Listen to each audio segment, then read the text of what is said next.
welcome to my channel. I am the Witchy Dragon. I apologize, my camera is not working, but I really wanted to try to get this video done, so I am doing it this way.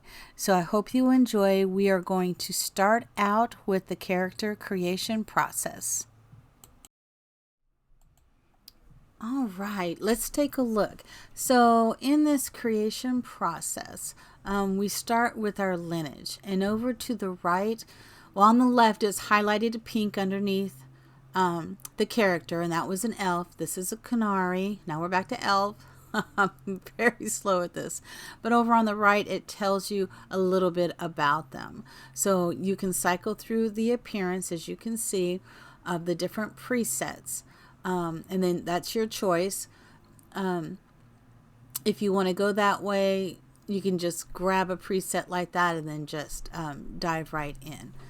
But of course, there's elf, canary, human, and dwarf.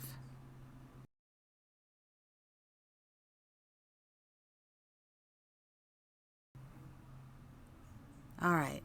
So what I didn't know is we can actually import a character we've already made. We have not been able to do that in any of the games that I'm aware of. This is the first time I've ever seen this. If I've missed that on the other games, please let me know in the comments below. But you can actually choose one that you've created. So as you can see, Isis, she's with the Mage Mournwatch. And then I have Alana, who's my newer one. She's also Mournwatch. There's Nandor, he is with the Grey Wardens.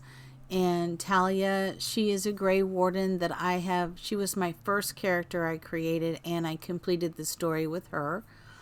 And then there, Oscan, all I did was make the Canary. I haven't done anything with him. And there's Alarin, he is a Veil Jumper, and I haven't done anything with him. Danae is new. Shadow Dragon, done nothing with her. Lene is an Antivan Crow, and I've completed the story with her, and she was a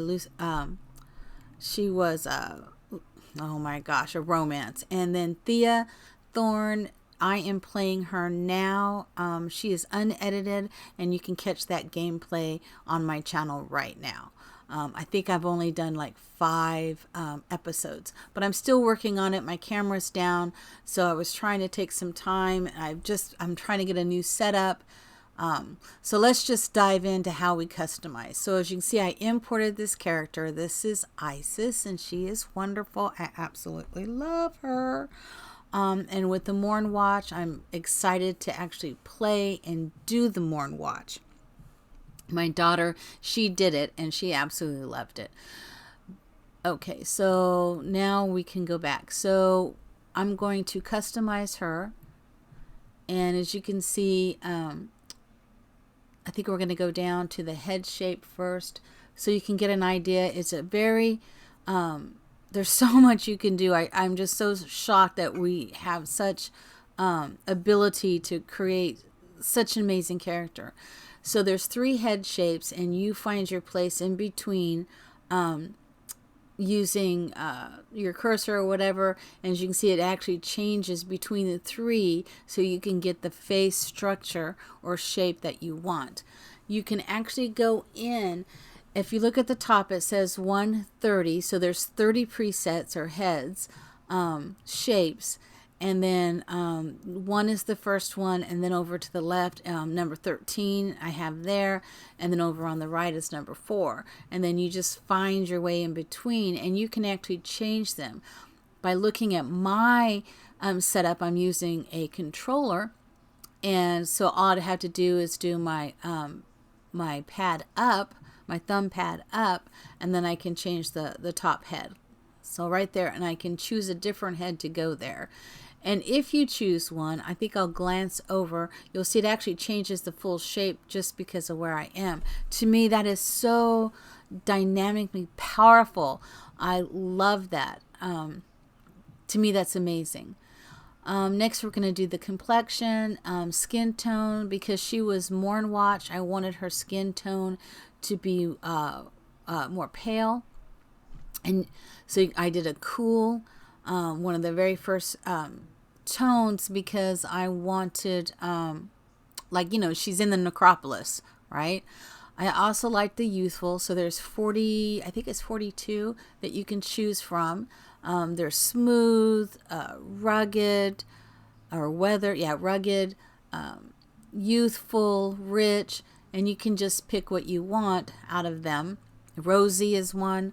But I really liked the youthful this time. I usually do smooth too, because that's my favorite. But I think I'll explain a little bit more of that when we do the Inquisitor.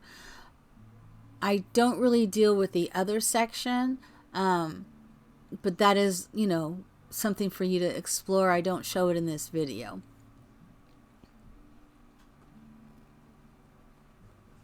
I'm a little paused there, and I don't know why. It might be because my cat jumped on my lap. All right. So now forehead and brow. I don't really change anything with her forehead because I like the way it was. But the brow I thought was interesting.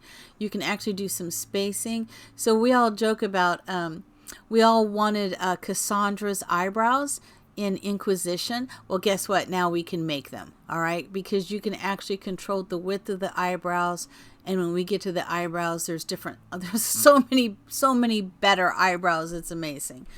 So we're going to go all the way over because I'm going to change her tattoo real quick. Yeah. So I wanted to go with Phelan Din tattoo. And so I looked it up, and this was me.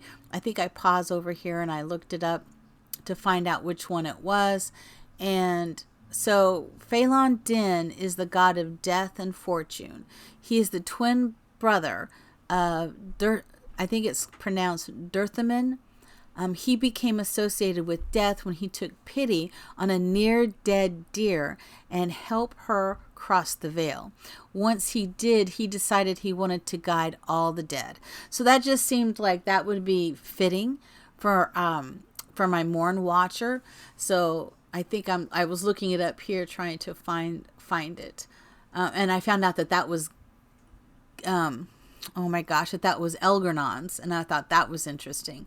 I didn't know that. So, but this is Gillenane, I think. I think that's hers. So that is that the one? I gotta look. I think it is. And my cat is trying to get up here, and I'm trying to get her not to get up here. But she knows I'm by myself and I'm talking, so she wants to be on the bed with me. Yeah, that is it. So I've changed her tattoo, and we'll save her as well in this.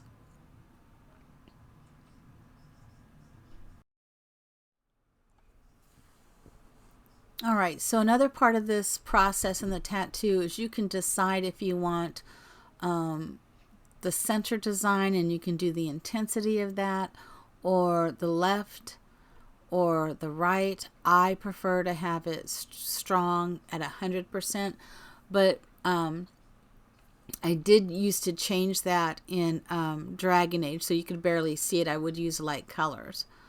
There's also the body tattoo, but I chose not to do a body tattoo. She did have one, and I took that off. All right, so let's talk body shape. So there is a slider for the body shape, and to me that is amazing because this is the first time I've seen a slider for the body shape. Typically in the Dragon Age genre, you picked an elf, you picked a human, this is just what their shape is. You did not have a choice of trying to make it any different. Someone that I really respect, who is a YouTuber, she did not like that she could not make a better choice. All of her decisions looked like just this really muscular, flat-chested woman. And I understand where she's coming from, but that is not what I'm seeing here. And I would think, considering in the Dragon Age lore, if you look at all the games, they're all thin. You don't have a choice, but in this you do have a choice to make them a little plumper, and they can be not as muscular. But if this person is fighting and doing all these things, they should be in shape. That's just my thought. You're not going to want someone who is very, very heavy. There's also body proportions. You can actually change the height. You could not do that previously. You could change the shoulder width. And I do have her chest at 100%, and it is a little bit larger than, let's say, if I decreased it, they would be very flat chested. But I'm okay with this. I think just having an opportunity to make a little bit of a difference, but I'm going to be very honest with, I checked to see what reset was, and it's like, no, didn't want to do that. I didn't remember what her height was. But to be honest, and this is just my honesty, how I feel about it. Once we start putting on armor, you're not going to see all this body stuff. You just don't, because what you see is armor, and it's just the way it's going to be. But I could see that maybe they wanted a heavier chested woman. But typically in the Dragon Age presets that you would automatically get is just what it is. The only people who had large chests were NPCs like Isabella from Dragon Age 2, and Isabella is in this game. So if that's a spoiler, I'm sorry. She had a large chest. Let's see, who else did? There was somebody, oh gosh, in Dragon Age 2, when Varric is talking about it, boom, large chest. When he's talking about Bethany, he made her out to have this huge bosom. But this is exciting. So the eyes and the eyebrows, you can actually change the spacing. You can make them go up or down, the inner. So for all those people out there who love Dragon Age Inquisition and wanted Cassandra's eyebrows, guess what? You can make Cassandra's eyebrows here, or at least something similar to your preferences. We never had that before, and this is exciting. You can actually make a difference and make some changes, which is very exciting. The eye shape, the eyelids, the eyebrows. I mean, we're actually able to make more changes and really get the face that you're wanting.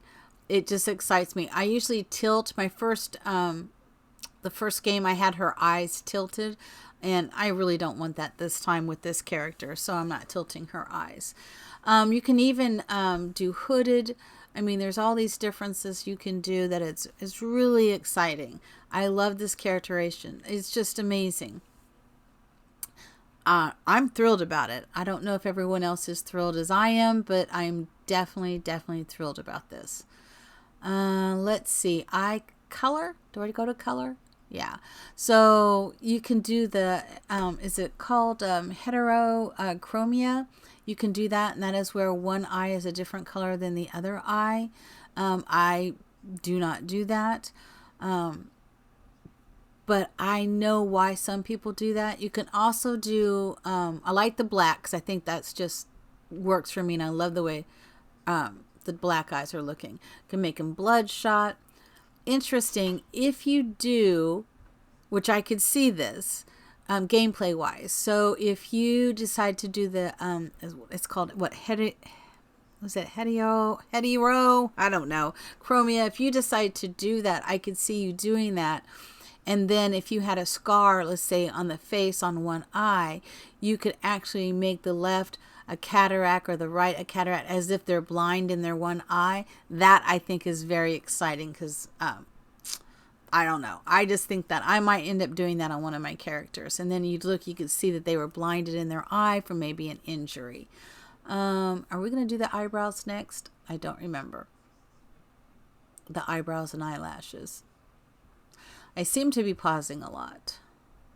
Okay, eyebrows.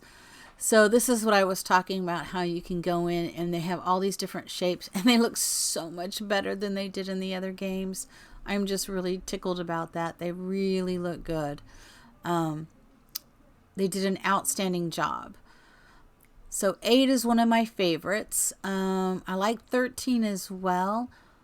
Let's see, there was another one I really liked too, but I think it's those. And I laugh because I could have a Vulcan now if I wanted, because I can do those eyebrows. Whatever. I know my Star Trek is coming out already. But look, you can do a high arch. Cassandra had a really nice arch. Let's see. Yeah, look at all the 51 choices. That's phenomenal. Phenomenal that you can really get in and make a nice character that you like. You can change the eye color or the eyebrow color. You can have it match hair. Mine, I try to get it to match the hair. Of course, my mascara is going to be 100%. You can choose your eyelashes as well. I wonder if I do that. I think I show that as well, but maybe not in this moment. The nose, I think I changed her nose just a little bit. I do like the nose shape one. I do like that. Look at that. You can change the height, the size. We had in the crookedness, the tip, the nostrils. The only thing I felt I needed to do is I wanted to change the nostrils just a little bit. I wanted to make them a little bit smaller. And then I was looking at the depth of the nostrils, how that worked. Not sure if you probably could see how cool that is, how you can bring it in. I think I do it the side profile so you can see the depth. I see it better this way. See how it goes back? And then you can bring it back forward wherever you feel it needs to be adjusted to. I think that looks good. This is my Morn watch. This is her. This is Isis. She looks great.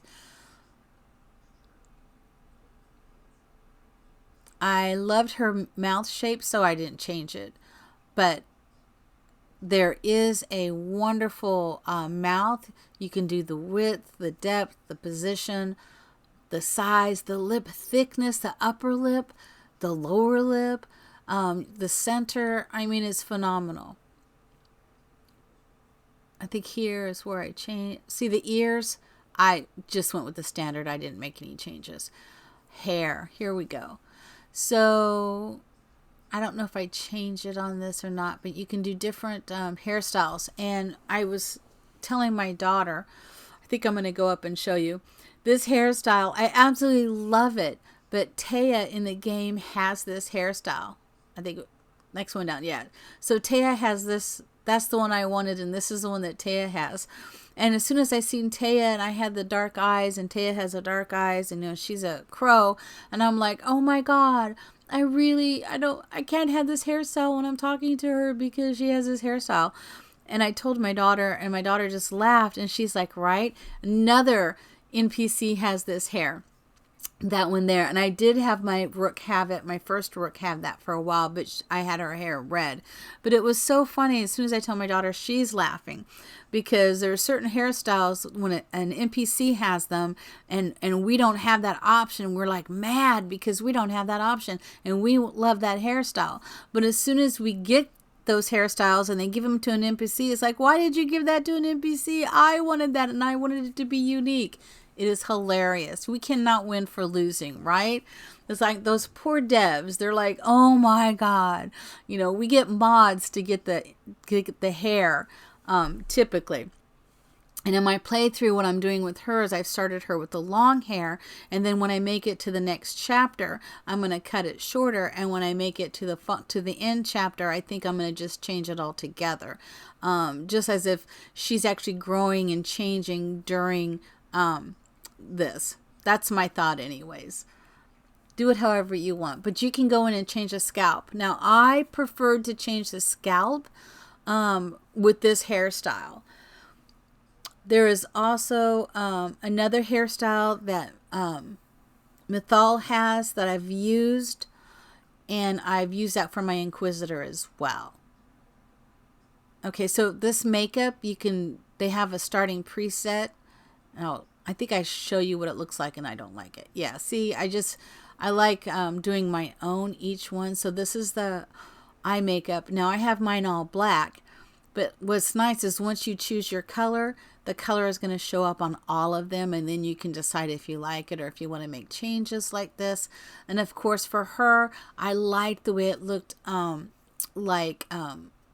it looked a little bit like electricity, but also looks like maybe spider webs or something like that. So I kind of liked it. And it has this glitter style too, which I like.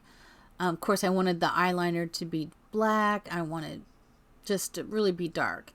I did the same thing for her lips. I made her lips dark, except for a little bit of the glitter. I wanted that shine that I have right there in the center. I think that just looks really good, but you can really play with this. Don't just go with one color, and really just play with the glitter and everything till you get it just the way you like it. For her blush though, I just went dark and I did the sheen. I just wanted everything to be dark.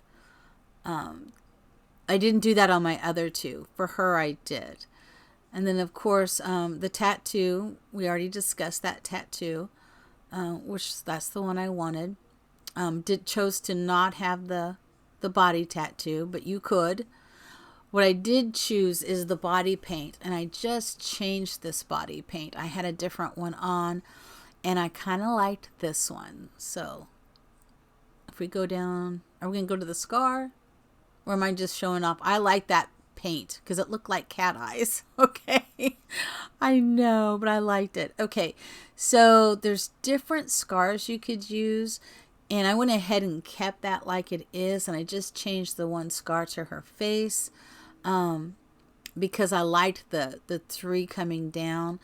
Like she's been through some stuff, right? But there's some really good ones. And some of them actually look like they had Veilguard and it was removed. Like that one. This one looks like it's a tattoo that was removed. And some look like some scarring. That, you know, look like tattoos that were removed. So I thought that was interesting. So it depends on how you wanted to play it. And I do believe the tattoos are different for the races. If I remember, when I changed to the dwarf, I believe there was different tattoos because we had the Veilguard here and some other or the scars and stuff. I think they're all a little bit different. Because they were different in origins. I don't remember the others. I think they were too. Let's see. So this is the paint I went with. Because it looked kind of like cat eyes. And you can change the face paint. You can put that on. So I did have face paint and I changed it. I think it looks amazing that you can really do some color combinations to even enhance the way your tattoos are too. I think it's really interesting. And if you wanted to just do the paint and have them represent like a tattoo, like a color, I don't know. I think you could do that. It'd be whatever you're thinking. All right, so I think now I'm going to show you the lighting effects, which is so cool that they did this because I know a lot of people complain about, oh, if I had known, I would have changed the way my character looks. But you can actually change the lighting. So like this is out in broad daylight. And so you can see this is in the fade. This is what they'll look like in the fade. I think this is just like in the streets at night, what they look like. It's just for the way the lighting is. And I think that's amazing. She looked good. She looked good in all the lights. And then I think that's just like in the building or in some of the cut scenes inside the lighthouse, I would imagine. But I think that is amazing. Now, once you get to there, then you get to choose your class. I typically like to be a mage, but you could be a rogue. For an elf, you can be a rogue, a warrior, or a mage. And mage is my favorite. And she's a Morn Watch, so it shows you what their starting outfits are.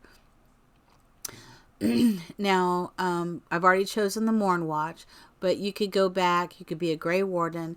And Grey Warden is one of my favorites because of origins. I loved being a Grey Warden. And I just can't help that. I love being a Grey Warden. They were very important, and that's why my first character was a Grey Warden. It tells you a little bit about the Grey Warden here to the side. You know, it says Rook is a Grey Warden, an ancient military order sworn to battle Darkspawn and other monsters. The Wardens, undergo secret, unbreakable rights that grant them supernatural powers against the dark. And then it goes on about bonded in blood. What you could do. You gain more reputation quicker with the Grey Wardens. You're a blight killer, so that means you deal increased damage versus Darkspawn.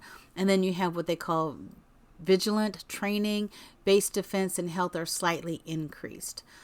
So each time you go to a backstory of your faction, and then it tells you what your surname is. And now that gave me the backstory. And then this is the Veil Jumpers. It says, Rook is a Veil Jumper. This daring group of explorers, ancient elven ruins in Arlathan Forest, although founded by elves, they welcome anyone brave enough to face Arlathan's reality warping magic. Close to the Veil. Gain reputation with the Veil Jumpers, of course, more quickly. They're attuned strikes, which deal increased damage versus Fade Touched. It says they have a keen eye, which deal slightly increased something. Missed it. I wasn't quick enough. But then there's the Shadow Dragons. And I could go on, but you can read this information before you make your decision of what you want to do. And then once you make that decision, so there's the Shadow Dragons, and I'm just going to let this play out because I did talk about this when I recorded it. They're never to rise. They deal increased damage to Venatori. What? That's what I'm talking about. And then there's class-specific resource. It says regenerates. And then this is the Lords of Fortune. And it says she's a Lord of Fortune, an informal collection of explorers, hunters, and treasure seekers from Ravane. The Rowdy Lords are famed for both daring exploits and narrow escapes.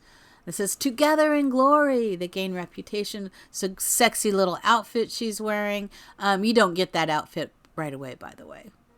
I don't think so. That's one of your aspirational armor. You might. I may have to relook at that. I don't think so, though. And then, of course, I've chosen Mournwatch with this character. And it says, return to the grave. I deal increased damage versus undead and demons. And then acute afflictions. So I think I haven't played it yet, but I'm excited to play it to see what happens. The next faction is the Crow. They're not up yet. Like I said, I'm a little slow doing this video, and I'm trying to remember everything I said when I made this video. Mournwatch looks cool. I'm looking forward to it. Oh, yeah, I forgot. Each one has a separate surname. So I don't know how to pronounce this surname. I may have to ask my daughter. I don't know if it's Ingel. I don't know. I know this is Deriva, and this is also a crow, the Antivan crows. Of course, you're going to gain favor with the Antivan crows or reputation more quickly. Open contract, you deal increased damage versus the Antom, which is important. And then hidden pouch, it holds an extra potion. I was wondering about that. So that means I get 4 potions instead of 3. Okay. So each one has its surname. And now we're going to go into playstyle, I think. Let me get back. There we go. Come on. There we go. And let's look at the playstyle. Are we going to look at the... Oh, I was telling all about the surnames there.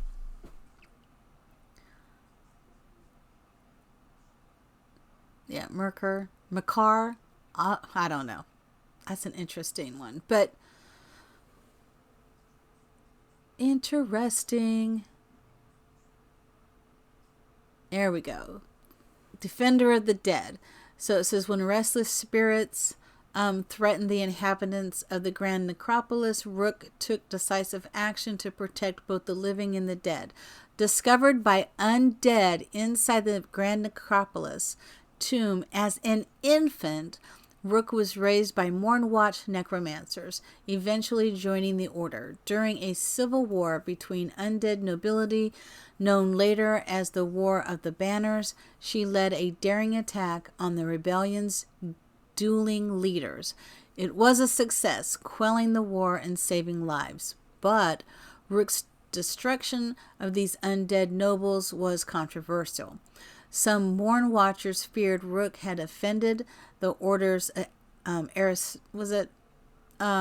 aristocratic patrons and encouraged her to travel for a while. I get that. Each one has a reason why she's not with them and why she goes off, or he, whoever, or they go with Varric. So now we get to choose our play style. We've had this opportunity before, but it's also a little different. So in the storyteller mode, there is an option in the settings, and I am going to show that a little bit further in the video. I prefer the storyteller, but there is an option for that where I can choose not to die. And it's just an on-off type of button, but it's only with storyteller. Now, if you look at the keeper and the adventurer, it shows to the right the incoming damage, the enemy aggression, and the very last there's the underdog, as you can see, and then there's two more. One is like insanity, right? Yeah. Okay, selecting the nightmare cannot be undone without starting a whole new playthrough. And then there's one option left, and that is where you get to choose and you can customize exactly how you want it to be, which is phenomenal. Okay, you can actually customize it. It's called Unbound. All right. Of course, I am a storyteller. To me, it's not about the combat. It's about the story. Although I enjoy the combat, I do want the combat to be pretty easy. So now we're working our way to finalize. We have past adventures of the Inquisition, and it shows you right away this is the default, and I don't want the default. So I will customize, and I'm going to walk you through that customization as well.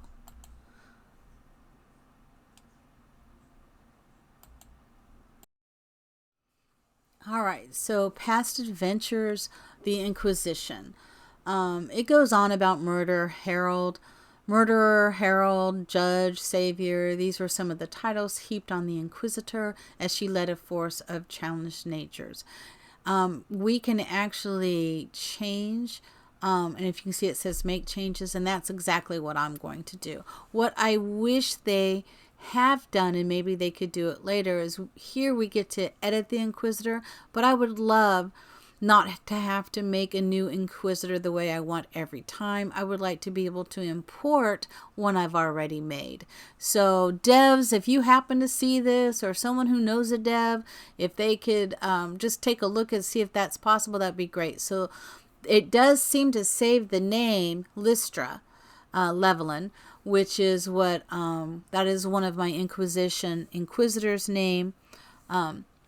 But you can change here, so you can decide who your Inquisitor is, and they use the Dragon Age tarot cards of them, when you created, which is amazing. It doesn't give us a lot of lineage because our Inquisitor doesn't go into battle, so it doesn't really show a lot. It's just very generic, I guess is the word. So it doesn't say if she is a mage or if she, or he. It just says this is who they are. Again, they give you the presets, and there's only 4 presets that they give us here. So I will take, this is a preset I have typically been using to do a quick Inquisitor. Here she is. So it's the same thing that we just went through, that we do with her. So I am going to just kind of show you her, and as you can see, it's pretty much the same. I'm going to jump ahead for just a moment.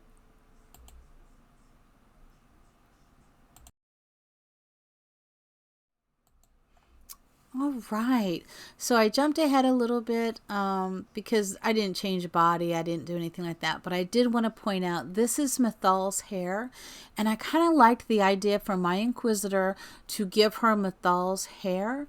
I am going to change the color in a minute, but I thought maybe when Solus, because she's going to romance Solus, my Inquisitor, typically my Elven romanced Solus.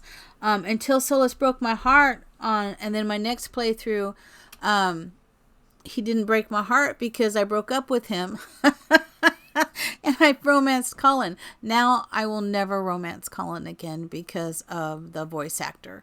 But that's my deal. But anyways, so as you can see, I decided to go with this blue hair with her. And I decided to match her eyebrows. I like how it came out with a hint of blue, but it's dark. Changed her lashes. And I'll put some makeup on her. Because you do see the Inquisitor, I'm going to say at least 3 times, I think, in the game. You meet with her at least, or the Inquisitor. You meet with the Inquisitor 3 times. And then the Inquisitor is at the end game. I'm pretty sure in all the playthroughs. I could be wrong. I've only done a certain ending. I'm not going to give that away here. This is just part of what I wanted to share. But as you can see, I'm doing the makeup preset the way I wanted, certain colors that I had done previously. I would like to be able to import this, but I have not been able to see that option here, but I think it would have been a perfect option to be able to do that. I am going to jump ahead again so you can see our Inquisitor when she is done. All right, here she is. I gave her silver eyes.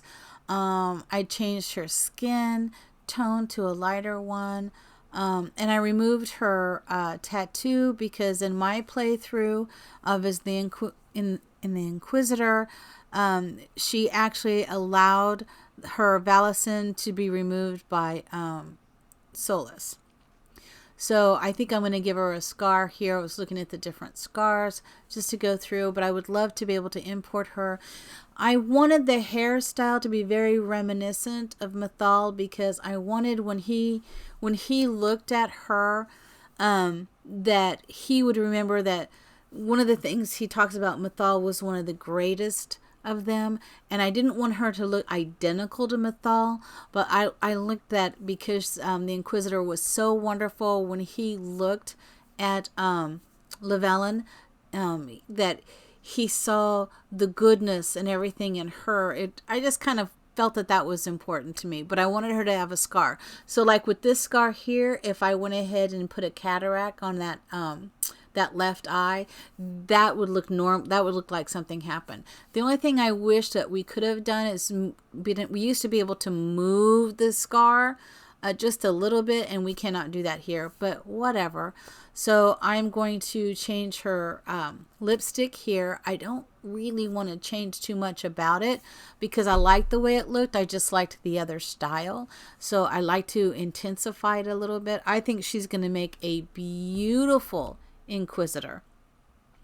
I think she does. I think she makes a beautiful Llewellyn. I like the silver eyes. Instead of going with the white hair, I went with this. I think she looks amazing. It looks amazing. So let me.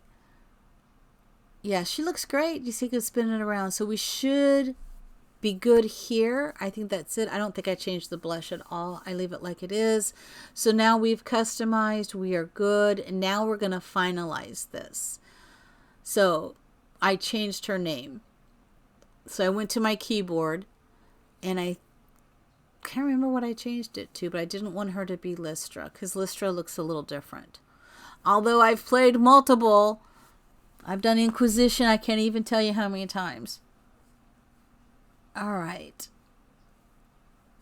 I think I've already played this twice all the way through. The first playthrough was it was about 64 hours. And my second playthrough, I think, was around 40 some hours, maybe. I don't know. I'll have to double check that. But I decided to use Lene. That's one. And I always use the first voice instead of the second voice. So the one with the slight, to me, was an accent. To those in the UK, it probably wasn't. So this is me. I was listening to them.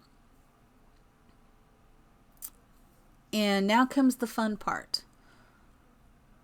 Okay, there she is, our Inquisitor.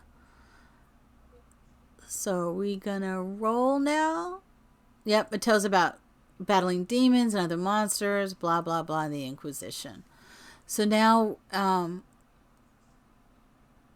we're going to finalize. Yes, I'm ready. It won't be, can't change it later. I know. So now we do the custom world state.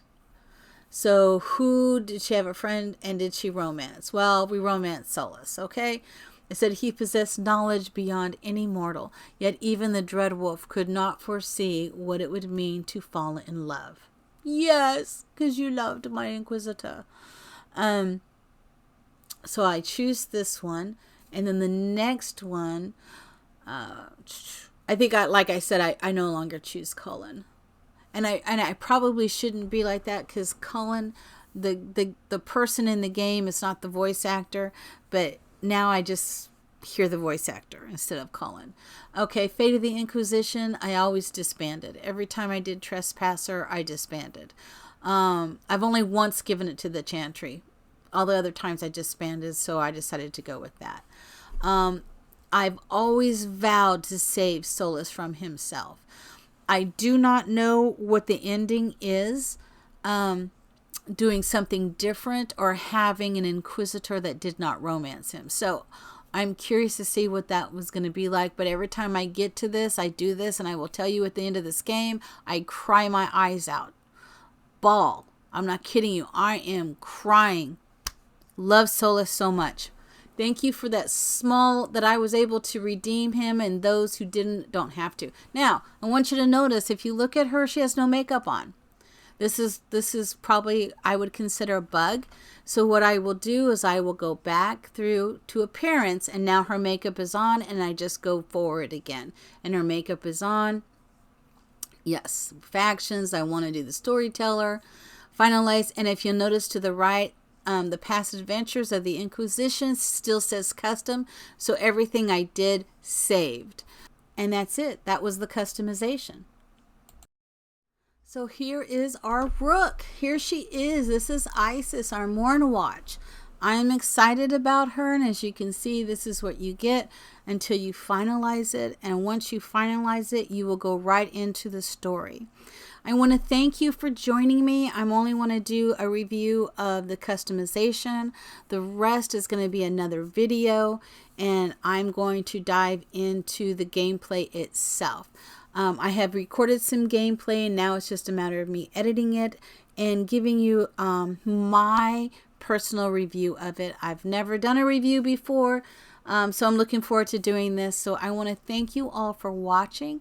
Please like and subscribe to this, and if you're interested in the gameplay itself, please check out my unedited Rook that is there, and I hope you have the best day ever.